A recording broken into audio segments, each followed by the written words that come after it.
What's up, Cowboys Nation? I'm Nick Eatman here along with Stephen Jones, Cowboys Chief Operating Officer. And here we are in the week of training camp in Oxnard. We've had some full padded practices, had an injury to talk about. I think I'll just start with that. You don't want to lose any player, but just what was it like to see Sam Williams down and know he's going to be out for the season? Well, very difficult start with for Sam. He had a great offseason, was really prepared for this to be a foundation year for his career. You know, when Will and I looked at, and Coach McCarthy, Jerry and I looked at the synopsis of the season, one of the things we looked at is guys who should have played more, and he was one of them.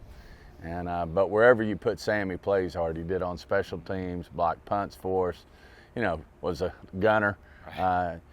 Zim and his staff were so looking forward to him. And but like I said, first of all, you feel for Sam, but that's a tough blow for our team. But the good news is, you have to keep going, and you need next man up. And over the last couple of days here, Tyrus Wheat has really stepped up and starting to get some people's attention.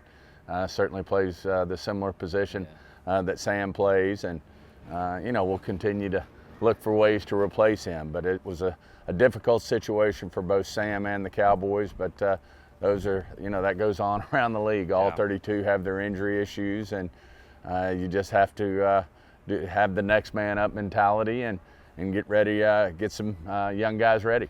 Is it, when that happens, do you look at your scouts and go, all right, let's look at some names of guys that are out there, and we'll just keep an eye on them, but also use this time for the young guys, like you said, the Wheat and Darrell Johnson and guys like that? As you said, it's all the above. I mean, it's certainly a time for young guys like Wheat and Darrell Johnson to step up, but obviously, with Will and our scouting department, we're scanning what's out there, what could be out there, and player acquisition, as I always say, is 24/7, 365. But at the end of the day too, you keep an eye on other teams' rosters and see where they might be heavy.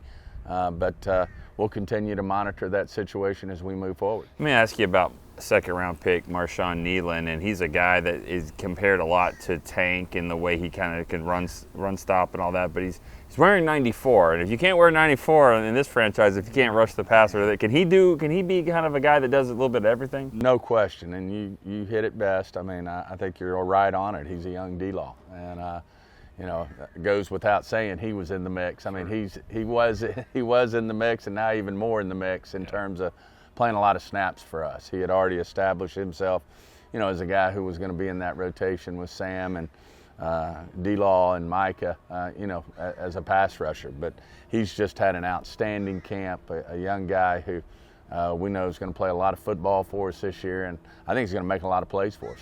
Well, that was your second-round pick. Your first-round pick, Tyler Guyton, he gets to go up against Micah Parsons every day, and he's done it the last couple of days here. So far, so good. You liking what you see out of him? I mean, it looks so effortless for him. I mean, he knows how to get in front of him.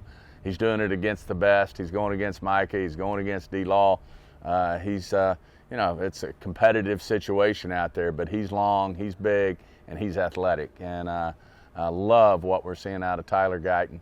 That whole young offensive line group, throwing BB and the rest of our crew is just really pleased with how that offensive line's coming along. TJ Bass, certainly you got some stalwarts and Zach and Tyler Smith, and then Steele is off to a good start in camp, and it's going to be a good battle with BB and Hoffman at that center spot. And it feels like Dakota Shepley kind of is jumping in there a little bit too. But is center a position that needs to be settled sooner than later because you need continuity with your quarterback and your line, or is it one of those things that could go all the way to the start of the season? It could go with our situation. It'll stay competitive. You got a young guy who's hadn't played a lot of center in college, but he's certainly just going to keep getting better every day. At the same time, Hoffman is great for that room. He's one of the leaders in the room.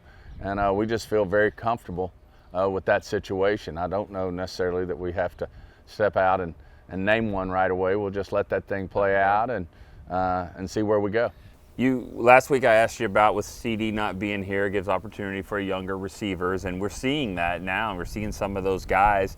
Is there anybody particular, or a handful of guys that have kind of caught your eye at receiver that's getting a little bit more snaps? Well, that first round of guys, who I would put in there would be, obviously Cooks is the veteran and he's got his spot, and Tolbert was moving his way into number 3 last year, and he's picked up right where he left off, making plays out there for us. And then I think the next group would be Brooks and Turpin. Yeah. They've making plays out there, getting opportunities. As you say, Brooks has got the length. He runs great routes, got great hands. And then we all know what Turpin can do with the ball in his hand in the open field. So it's a good group. And then you got guys like a T-Billy and young guys like that. It's been unfortunate Flournoy hadn't been out there because of a little meniscus in his knee, but we're hoping maybe toward the end of this week to get him out there. Flipping to the corner position, the guys that are covering those receivers. Good news to get Trevon Diggs at least back off the pup lifts on the active roster, and now he can kind of ease him in. You tell he's got a pep in his step and smiling. He's ready to go. I think he's had enough of Britt Brown. I think sometimes it's easier to practice than go through workouts with Britt Brown. So, no, it is great to have him out there. Now we got 2 ball hawks with between him and Bland and also Jay Lou. They're all over the place. And then, one guy who's getting everybody's attention is the rookie Carson. And he's certainly making a push here to establish himself as, our number 4 guy. But it's competitive out there, and it's a good group of guys, and look forward to watching this play out. All right, final one. I'd be obligated to at least ask you if there's anything new to report contract-wise, Dak, CD. You guys, that you've said there's been some back and forth with offers. Is this kind of the way it goes? That's the way it goes. I mean, there's a lot of interaction. It's cordial. It's upbeat, and we'll just continue to grind out and hopefully have a solution at some point. All right, sounds good. That's Stephen Jones, Cowboys Chief Operating Officer. We'll see you next time on DallasCowboys.com.